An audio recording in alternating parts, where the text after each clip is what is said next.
নূহ আলাইহিস সালাম, নাম মনে আছে? 950 বছর তার কওমকে দাওয়াত দিয়েছেন। কত বছর ভাই? একটু চিন্তা করেন তো, চোখ বন্ধ করে 950 বছর কতদিন হতে পারে? 950 বছর মানে প্রায় 1000 বছর।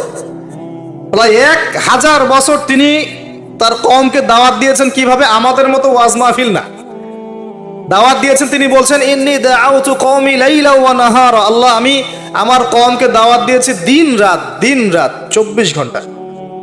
এটা সূরা নূহের মধ্যেই আছে, দেখবেন পড়ে। ওয়ালাম ইয়াজিদহুম দুআই ইল্লা ফিরারা, আমার দাওয়াত শুনে এরা খালি পালিয়ে গেছে আমার থেকে, কাছে আসে নাই, খালি পালিয়ে গেছে। কান বন্ধ করে ফেলতো, কাপড় দিয়ে মাথা ঢেকে ফেলতো, আর আমাকে বলতো পাগল। কি বলতো? পাগল। নূহ আলাইহিস সালামকে আল্লাহ পাক তারপরে বললেন, তুমি একটা কাজ করো, তুমি নৌকা নির্মাণ করো। কি করো? এই যে নৌযান নির্মাণ করা, এই সারা পৃথিবীর বাণিজ্য বন্ধ হয়ে যাবে যদি নৌযান না থাকে। জানেন, এই যে এক্সপোর্ট ইম্পোর্ট শিপিং সব বন্ধ হয়ে যাবে। কিভাবে? যদি নৌযান না থাকে। আর এই নৌযান সর্বপ্রথম কে সৃষ্টি করেছে? আর এখন আমাদেরকে বলে যে ইসলাম হচ্ছে সেকেলে, না? এরা প্রযুক্তি খুব উন্নয়ন। নূহ আলাইহিস সালাম সর্বপ্রথম মানুষ যিনি এই পৃথিবীর মধ্যে নৌযান নির্মাণ করেছেন। বলে সুবহানাল্লাহ। সভ্যতা শুরু হয়েছে নবীদের হাতে। সভ্যতা কি হয়েছে? নবীদের হাতে শুরু হয়েছে, আর শেষও হবে নবীদের হাতে ইনশাআল্লাহ। কোন নবীর হাতে শেষ হবে? হ্যাঁ, মাশাআল্লাহ, ঈসা আলাইহিস সালামের হাতে। আপনারা তো আমার লেকচার শুনেন না, এখন বুঝতেছেন যে ঈসা আলাইহিস সালাম আসবেন। এখন নূহ আলাইহিস সালাম 950 বছর দাওয়াত দিয়ে কি ফলাফল হলো? 40টা বা 80টা পরিবার ইসলাম কবুল করেছে। কতটা? এখানে তো আপনারা মাশাআল্লাহ হাজার মানুষ বসে আছেন, কথা শুনছেন, সৌভাগ্যের বিষয়। সারা জীবন দাওয়াত দিয়ে 40 বা 80টা ফ্যামিলি। আল্লাহ পাক বললেন, নৌযান নির্মাণ করো, আমার আযাব আসতেছে। কি আসতেছে? আযাব আসতেছে। কেন আযাব? কারণ এই মানুষগুলো, নূহ আলাইহিস সালামের কওমের লোকগুলো একটা মহাপাপ করেছিল। তারা ওয়াদ্দা, ইয়াগুস, ইয়াউক, নাসর এরকম কিছু মূর্তি বানিয়ে নিয়েছে, এবং এই স্ট্যাচুগুলো তারা ওয়ার্শিপ করত, উপাসনা করত। এমনি এমনি উপাসনা করতো না, আপনাকে বুঝাচ্ছি। প্রথম যে প্রজন্মটা ছিল ওদের, ওই প্রজন্মকে শয়তান ওয়াসওয়াসা দিয়েছে কি, যে এই ওয়াদ্দা, ইয়াগুস, ইয়াউক, নাসর এই যে নামগুলো সূরা নূহে আছে, এই ব্যক্তিরা ছিল খুব পুণ্যবান সৎ ব্যক্তি, তারা খুব ভালো আল্লাহওয়ালা ছিল, আল্লাহর ওলি ছিল। শয়তান ওয়াসওয়াসা দিয়েছে তোমরা এই তাদের মূর্তি নির্মাণ করে মসজিদের বাইরে রেখে দেবে। মসজিদের কোথায়? বাইরে। যাওয়া আসার সময় ওদেরকে দেখলে একটা মানে উৎসাহ আসবে যে আমরাও তাদের মতো হই। শয়তান এইভাবে নেক্সট থ্রোতে ধোকা দিয়েছে। ওই জেনারেশন এই কাজটাই করেছে। এরপর আরো 100-200 বছর চলে গেছে, শয়তান এবার পরের জেনারেশনকে ওয়াসওয়াসা দিয়েছে। আরে তারা তো অনেক বড় বড় মানুষ ছিলেন, এখন মসজিদের বাইরে না, ওদেরকে ভিতরে ঢুকাও। এবার তারা ওই মূর্তিগুলো সব ভিতরে ঢুকানো শুরু করেছে। এগুলা হিস্ট্রি পড়ে দেখেন, তাফসির আছে, জালালাইন পড়ে দেখেন, ইবনে কাসির পড়ে দেখেন। তো এবার তারা ঢুকালো ভিতরে, সেজদা করছে না কিন্তু মূর্তিতে, তারা খালি রেখে দিয়েছে ভিতরে, যে তাদেরকে দেখবো, দেখে আমার ইবাদতে মনোযোগ আসবে। উদ্দেশ্য কিন্তু ভালো, উদ্দেশ্য কি ভালো। এবার এই প্রজন্ম যখন চলে গেল, পরের প্রজন্মকে শয়তান বলছে, আরে তারা আল্লাহর ওলি ছিল, তাদের কাছে চাইলেই পাওয়া যাবে। এবার সরাসরি সেজদা শুরু হলো মূর্তিতে। এইভাবে গ্র্যাজুয়ালি আস্তে আস্তে আস্তে আস্তে শয়তান প্রথম মূর্তি পূজা চালু করেছে বিশ্বের মধ্যে। বুঝলেন কিভাবে?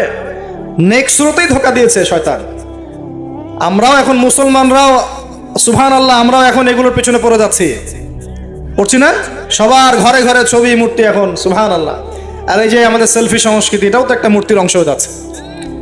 প্রয়োজনীয় ছবি তোলা যায়, অপ্রয়োজনীয় ছবি তোলার কি দরকার আছে? মুসলিমরা কি করবে? আসসালামু আলাইকুম রহমতুল্লাহ, ওয়ালাইকুম আসসালাম রহমতুল্লাহ, মুসাফা করবে। মুসাফা থেকে ফারেক হওয়ার আগেই গুনাহ সব ঝরে পড়ে গেছে। এইটা সুন্নত। ভাই তাকান, দুই তাকান, ভাই হুজুর তাকান, কি দরকার আছে এগুলার? প্রয়োজন নাই। আর এগুলো আমাদের পরকালে বাঁচাবে না। পরকালে বাঁচাবে? যে নবীর যত সুন্নত অনুসরণ করবে, সে নবীর তত কাছে থাকবে। তো দেখেন, নূহ আলাইহিস সালামের সবচেয়ে বড় পাপ কি ছিল? ওই কওমের, নূহ আলাইহিস সালামের কওমের সবচেয়ে বড় পাপ কি ছিল? শিরকের পাপ। কিসের পাপ? শিরক আর কুফর। এর ফলে আল্লাহ পাক কি করলেন দেখেন। এরপর আল্লাহ পাক বলছেন, তুমি সবগুলোকে একজোড়া করে উঠাও নৌকায়। এখন যত এই যে প্রজাতির গাছপালা দেখছেন, পশু পাখি দেখছেন, সব একজোড়া করে তিনি উঠালেন। কোথায়? তাহলে চিন্তা করেন নৌকাটা কত বড় ছিল, বিশাল। আল্লাহু আকবার। সব একজোড়া করে উঠালেন। এরপর আল্লাহ রাব্বুল আলামিন বলছেন যে ওয়াফারাত নূর, একদম মাটি ফেটে থলথল করে পানি বের হওয়া শুরু হলো, আসমান থেকে প্রবল বৃষ্টি বর্ষণ শুরু হলো। আল্লাহ সূরা হুদের মধ্যে বলছেন যে বৃষ্টির ফলে স্রোতগুলো এত উঁচু ছিল যে পাহাড়ের উপর দিয়ে উঠে যাচ্ছিল স্রোতগুলো, পাহাড়ের উপর দিয়ে পানির স্রোত যাচ্ছে। আর এই সময় নূহ আলাইহিস সালামের এক ছেলে, তার 4 ছেলে ছিল। কয় ছেলে? এক ছেলের নাম হচ্ছে হাম। হামের বংশধর হচ্ছে এই যে আফ্রিকান মানুষরা, কালো চামড়ার মানুষরা হামের বংশধর। এক ছেলের নাম শাম। শামের বংশধর হচ্ছে আরবরা, এই যে আরব পেনিনসুলা যারা থাকে এরা শামের বংশধর। এক ছেলের নাম ইয়াফাস। ইয়াফাস হচ্ছে ইউরোপিয়ান যারা, পশ্চিমারা, এরা ইয়াফাসের বংশধর, রোমানরা। আরেক ছেলের নাম হচ্ছে কেনান। কি নাম? এই কেনান ওই পাহাড়ে উঠে বলছে যে পাহাড় আমাকে বাঁচাবে। কে বাঁচাবে? পাহাড়। আমার দরকার নেই ওঠার, তুমি যাও গা, পাহাড় আমাকে বাঁচাবে। নূহ আলাইহিস সালাম বলছেন যে আল্লাহ, আমার ছেলে, আমার আহল, বাঁচাও তাকে। আল্লাহ পাক বলছেন এরপর বিশাল এক ঢেউ আসলো, বাবা আর ছেলের মাঝখানে আড়াল করে ফেললো, শেষ নাই, সন্তানের সাথে আর দেখা নাই। নূহ আলাইহিস সালাম কান্নাকাটি করে বলছেন আল্লাহ, ইন্নাহু মিন আহলি, আমার ছেলে আমার পরিবারের একজন, আল্লাহকে মাফ করে দাও। আল্লাহ পাক ধমক দিয়ে বলছেন লাইসা মিন আহলিক, সে তোমার পরিবারের কেউ না, সে তোমার পরিবারের, আল্লাহর কাছে এইসব বংশ, রক্ত, রং, এইসবের কোনো দাম নাই। কিসের দাম আছে? তাকওয়া, ইমানের দাম আছে। নবীর সন্তান হয়েও যদি ইমানদার না হয় আল্লাহ পাক জাহান্নামে দিয়ে দিবেন, কোনো কিছু যায় আসে না আল্লাহ পাক। আলেমের সন্তান হয়েছেন, এত গর্ব কিসের? নিজের আমল, আকীদা, ইমান আগে ঠিক করতে হবে। অমুক বক্তার ছেলে, অমুক আলেমের ছেলে, অমুক পীর সাহেবের জাদা, এগুলো দিয়ে পরকালে পার পাওয়া যাবে? নিজের ইমান আমল ঠিক করতে হবে। নবীর সন্তান পার পাচ্ছে না, বলছেন লাইসা মিন আহলিক, সে তোমার পরিবারের কেউ না। আল্লাহ বলছেন লাইসা মিন আহলিক, সে তোমার পরিবারের কেউ না। আল্লাহ পাক কোনো দয়াই করলেন না এখানে। কুফরের মধ্যে ছিল, ইমান ছিল না, শিরক করেছে আমার সাথে, কিসের দয়া, কিসের খাতির? তো প্রিয় ভাইরা, এখান থেকে শিখলাম কি, যে নূহ আলাইহিস সালামের যুগে আযাব কি কারণে আসছে? শিরকের কারণে। আগে শিখলাম, প্রথমে একটা মনে রাখবেন, 1 নম্বর শিখেছি শয়তানের তাবেদারি করার কারণে শাস্তি এসেছে, পরীক্ষা এসেছে, 1। 2 নম্বর হচ্ছে হিংসা, হিংসা বিদ্বেষের কারণে কি হয়েছে? আল্লাহ পাকের শাস্তি চলে আসছে। 3 নম্বর, এই যে শিরকের পাপের কারণে কি হয়েছে? আল্লাহর শাস্তি, গজব চলে আসে। আরো সামনে যান, আমি একটু শর্টে শেষ করবো ইনশাআল্লাহ। আরো সামনে যান, এবার আসছে আদ জাতি। কি নাম? আদ জাতির লোকেরা অনেক লম্বা চওড়া, এক একজনের দেহের এমন কাঠামো যে পাহাড় কেটে কেটে বাড়ি নির্মাণ করতে পারে। আমরা তো এখন ছোট না সাইজে, এখন এগুলো মানুষের কাছে মনে হয় যে রূপকথা, আসলে রূপকথা না এগুলা। কোরআন বলেছে ওরা এমন শক্তিশালী ছিল, তারা বলতো মান আশাদ্দু মিন্না কুওয়া, কে আছে আমাদের চেয়ে বড় শক্তিশালী। এবার হুদ আলাইহিস সালামকে পাঠানো হলো এদের মধ্যে হেদায়েতের বাণী নিয়ে। তো হুদ আলাইহিস সালাম দাওয়াতি কাজ করলেন, অল্প কিছু মানুষ ইমানদার হলো, বাকিরা কাফের থেকে গেল। আর যারা কাফের থাকলো তারা বলল যে নিয়ে আসো আল্লাহর আযাব, দেখি কত বড় আযাব আনতে পারো, আনো দেখি।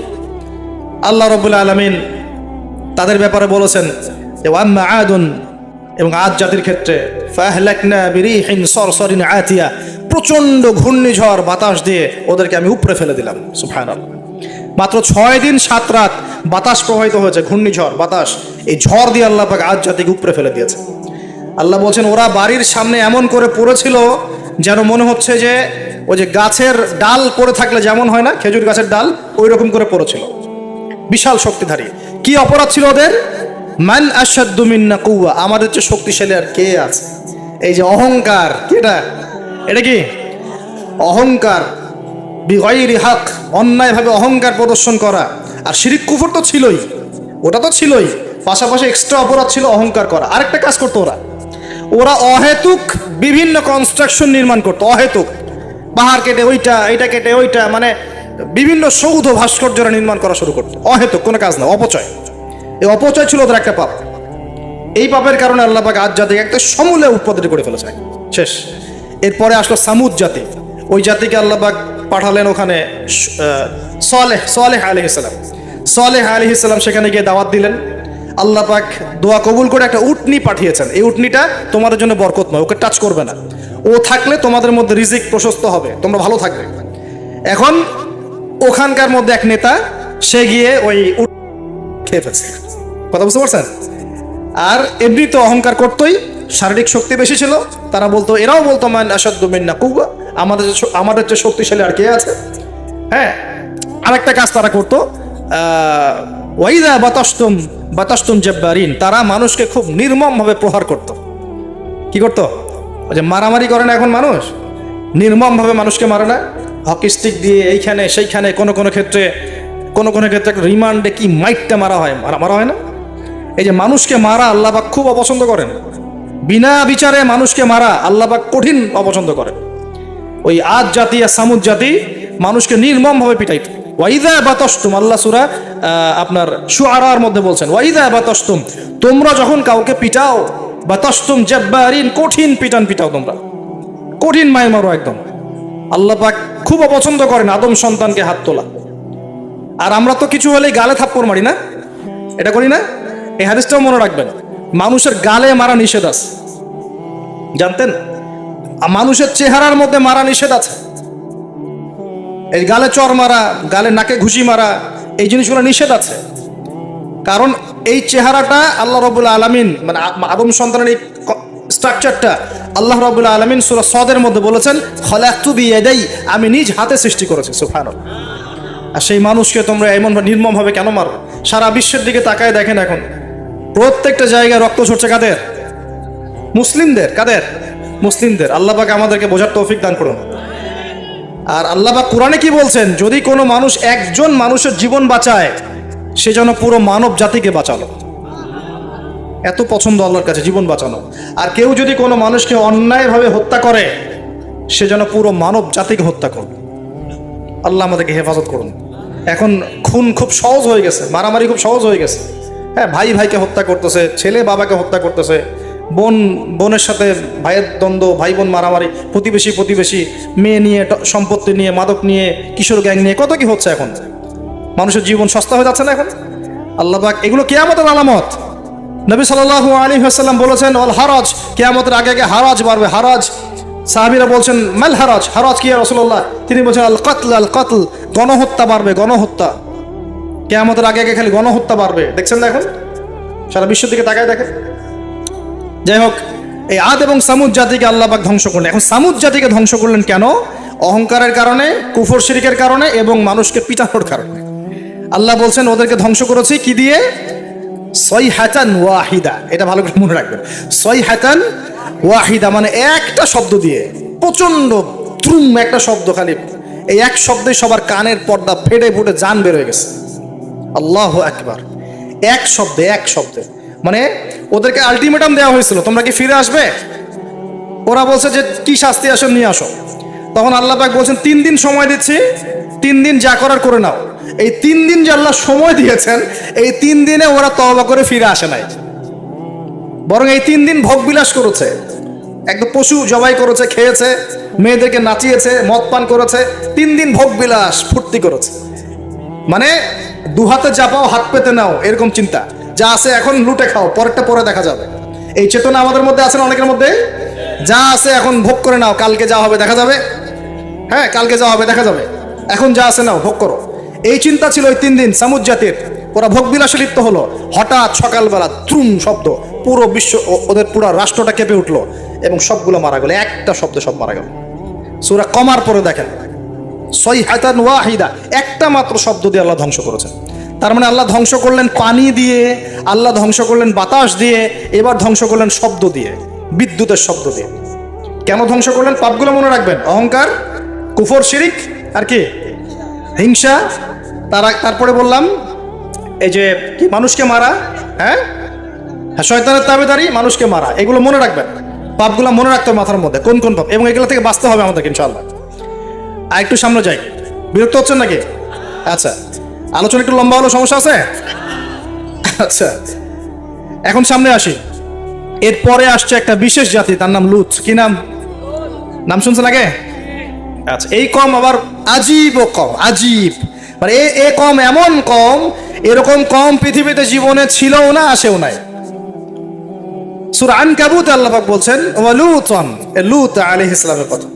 ইয ক্বালা লিকওমিহি, যখন সে তার কওমকে বলল, হ্যাঁ, ইন্নাকুম লাতাতুনাল ফাহিশাতা মা সাবাকাকুম বিহা আহাদাম মিনাল আলামিন, হে আমার কওম, তোমরা কি এমন পাপ করতে যাচ্ছ যে পাপ এই মহাবিশ্বের জীবনেও কেউ কখনো করে নাই? ইন্নাকুম লাতাতুনার রিজাল, তোমরা কি পুরুষের কাছে যাচ্ছ যৌন তৃপ্তি নেওয়ার জন্য? আস্তাগফিরুল্লাহ। ওয়া তাকতাউনাস সাবিল, আর ডাকাতি করছো রাস্তার মধ্যে। রাস্তার মধ্যে ডাকাতি করত, আর পুরুষে পুরুষে জেনা করতো, বলেন নাউজুবিল্লাহ। এমন একটা অবস্থা, মানে এমন একটা অবস্থা যে আল্লাহ পাক ওদেরকে শাস্তি দেওয়ার জন্য দুজন ফেরেশতাকে পাঠিয়েছেন। একজনের নাম জিবরাইল আলাইহিস সালাম, একজন হচ্ছে মিকাইল আলাইহিস সালাম। এখন তারা এসেছেন লূত আলাইহিস সালামের বাসায় কিসের রূপ ধরে? সুন্দর বালকের রূপ ধরে। ছোট ছোট বালক দেখতে সুন্দর লাগে না? ছোট ছোট কচি কাঁচা বালক দেখতে সুন্দর লাগে না? তো এই রূপ ধরে দুজন ফেরেশতা আসছেন, উদ্দেশ্য এদেরকে শাস্তি দিবে। এখন এরা কি করছে জানেন? এরা লূত আলাইহিস সালামের বাসায় গেছে। বাসায় গিয়ে বলছে তোমার ওই যে মেহমান ওদেরকে নিতে আসছে। এবার লূত আলাইহিস সালাম বলছেন যে হ্যাঁ উলাই বানাতি ইন কুনতুম ফাইলিন, আরে তোমরা যদি চাও আমার মেয়েদের মধ্যে আমার মেয়েদেরকে বিয়ে করে নাও, পারলে তোমরা আমার মেয়েদেরকে প্রয়োজনে বিয়ে করে নাও, আমার মেহমানদের সামনে আমাকে অপমানিত করো না। আলাইসা মিনকুম রাজুলুন রশিদ, তোমাদের মধ্যে কি একজন ভালো মানুষও বাকি নাই? এখন এদেরকেও তোমরা চাচ্ছ যৌনতা নিবারণ করার জন্য? আলাইসা মিনকুম রাজুলুন রশিদ, তোমাদের মধ্যে কি একটা ভালো মানুষও বাকি নাই? তখন এরা বলছে, লূত আলাইহিস সালাম কওম বলছে যে তুমি তো খুব ভালো করেই জানো, ওয়াইন্নাকা লাতা'লামু মা নুরিদ, তুমি তো খুব ভালো করেই জানো যে আমরা আসলে কি চাচ্ছি, তোমার মেয়েদের ব্যাপারে আমাদের কোনো আগ্রহ নাই।